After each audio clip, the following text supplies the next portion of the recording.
Durante uma semana, 2 semanas atrás, 3 semanas, eu entrei num verdadeiro baixo astral. Eu sou um early adopter de tecnologias. Apareceu o iPad, eu vou lá, pego o celular, não sei o quê, e isso tem vantagens e desvantagens, né? E sou entusiasta. Hoje eu sou entusiasta do iPad. Para mim, sem complicação nenhuma, isso é a redescoberta do prazer da leitura antes de qualquer coisa. Isso não é um computador. Passei um tempo angustiado com as teses de Sherry Turkle. São muito consistentes. E para quem é um entusiasta disso, é como se tivesse tido um banho de água fria. Os repórteres, em entrevista para repercutir o livro, aos repórteres ela responde: não estou dizendo que a tecnologia é ruim, eu vou dizer por que aparece como ruim, como má, como uma coisa da qual nós devíamos ter cuidado, com a qual devemos ter cuidados especiais, com nossos filhos. Eles estão dizendo que a tecnologia tem que estar no seu lugar, tem que estar no seu lugar. Eu uso tudo isso. Ela tem 15 anos de estudos e chega às seguintes constatações. Isso é muito casuístico o livro, tem uma bela introdução e tem uma belíssima conclusão. 300 páginas, tem muito caso, tem rigorosos americanos. Um deles, ela vai ver uma moça que fala, está absolutamente entusiasmada com o Skype, fala com sua avó, está distante da avó, cada vez mais fala com a avó, então tem um reencontro com a avó, distante, a avó está usando o Skype, eu pego a câmerazinha, vejo minha avó, mas vejo minha ótimo, vejo, presente ela está recebendo e a avó está recebendo. Com o seguinte dilema da moça que é fazer isso, ao mesmo tempo em que conversa com a avó, vê a avó, ela trabalha em multitasking, que é fazer várias tarefas ao mesmo tempo. É aquela a nossa história das várias janelinhas abertas no computador, né?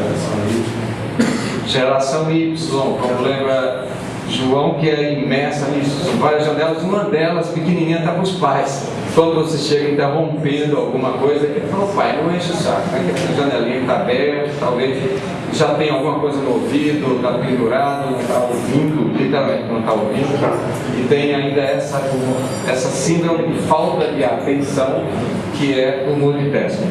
Ela chama de multividas. Você vive a vida dos outros. A sua vida é uma multivida. Converso com minha avó, mas entra um plim, plim, plim, plim, plim dos meus, aspas, amigos, seguidores, e eu passo a dar atenção a cada um, a centenas. E aí eu vou amenizar aqui, vou criar uma esperança, pelo menos para mim, dizer: tá bom, tem uma desconexão pelo virtual, a convivência com os filhos, mas tem uma reconexão no outro plano, que é o plano em que eles conseguem hoje viver o que eu vivi nos anos 70, na minha curiosidade de buscar um livro lá embaixo. Eles têm outra. Qual é a outra observação de Sherry Turkle? Nós esperamos mais das redes sociais do que uns dos outros. Procuro relacionamentos, visito a vida dos outros, visito literalmente, visito o fim de ano de todo mundo. O Facebook publicou no dia 3 de janeiro 62 milhões de fotografias. Era o fim de ano das famílias. Eu tive no meu Flipboard, visitei todos os fins de ano de meus amigos, as fotos de uma intimidade. Veja, problemas, sim, como em qualquer lugar da vida, como essa intimidade foi aonde, quem estava, não sei o quê, de uma intimidade insuspeita para os usuários, porque estão embarcando e não tem nenhum receio que embarque. Não sou do tipo que diz: então precisa regulamentar. Longe da gente essa palavra, por favor. Então esse drama entre o Along Together é isso. você está se negando o benefício, a recompensa da solidão, do momento isolado em que você desconecta e pode pensar, refletir, sem procurar a validação instantânea. Quando você publica num blog, ou num Twitter, ou no seu Facebook, alguma opinião, a sua ansiedade, ela detalha muito bem isso, é ver se tem ou não as pessoas retweetando, fazendo menção a você, dizendo, legal, era isso mesmo, ou botando aquele dedinho para cima. O jornalista Becker, jornalista, não sei se é, mas trata de jornalismo na internet da London School of Economics, analisando 2 dias atrás o fenômeno da passa, e tudo aquilo, entra num debate com Malcolm Gladwell, que disse que a revolução não vai ser tweetada, porque para fazer uma revolução você precisa de um nível de organização que os tweets não permitem. É um belo debate.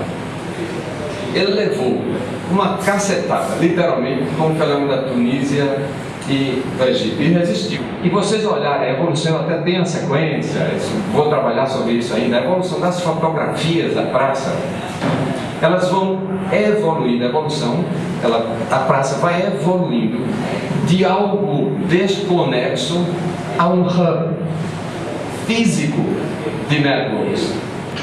E aí, o que fazer? Aí foi procurar roteiros de boas práticas. Aconselhe-se, mostre a sua fragilidade. Nós somos frágeis, falíveis. Conviver com a sua falibilidade, a sua fragilidade é um aprendizado mais ainda fundamental na internet. Não tenha nenhum receio de misturar o profissional com o pessoal. Não deixe de ser o real you, deixe de ser você mesmo. A rede tem uma enorme capacidade de identificar a hipocrisia, a mentira. E a questão básica, 10 anos atrás, mais válida ainda hoje, era que não vamos digitalizar a cultura. Não é jogar no digital da transformação. É estimular o surgimento de manifestações da cultura digital como ela é hoje no meio do público. Era isso. Obrigado, Sérgio. Desculpa. Eu tenho que ler mais.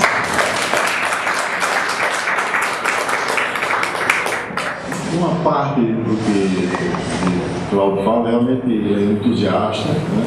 Eu vou tentar abordar, até para não ficar em consonância total com o que ele disse, vamos tentar abordar um outro enfoque, e a questão do conteúdo e conhecimento, né?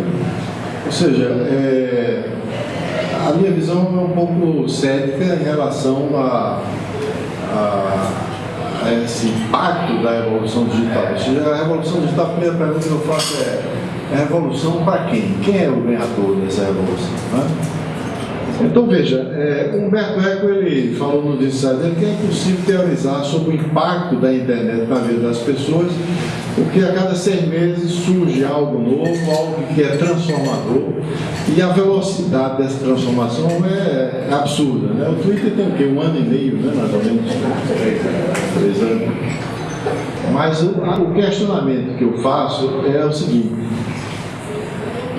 eu peguei ontem, estava lendo lá no iPhone um relato lá na BBC sobre a capacidade de armazenamento tal, da humanidade, um negócio assim espantoso, e me atraiu a atenção o fato de que nos países desenvolvidos, em 2007, a capacidade do indivíduo que mora num país desenvolvido em armazenar, processar a informação era 8 vezes superior ao do sujeito de um país em desenvolvimento. Isso em 2007. Em 2009, esse gap subiu para 15 vezes.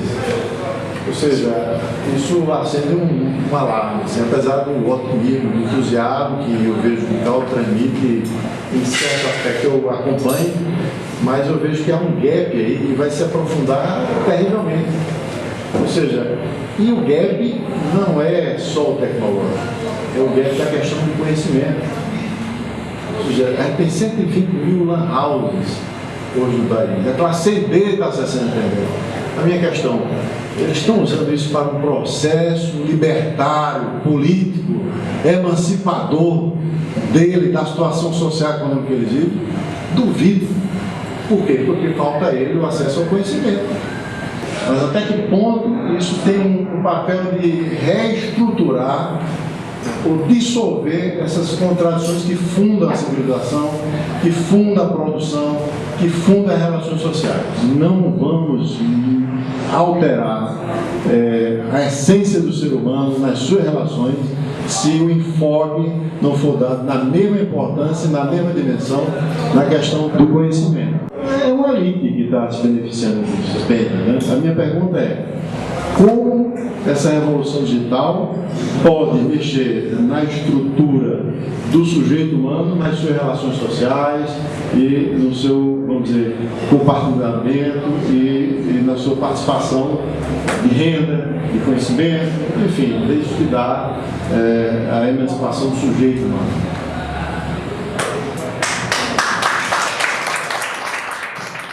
Antigamente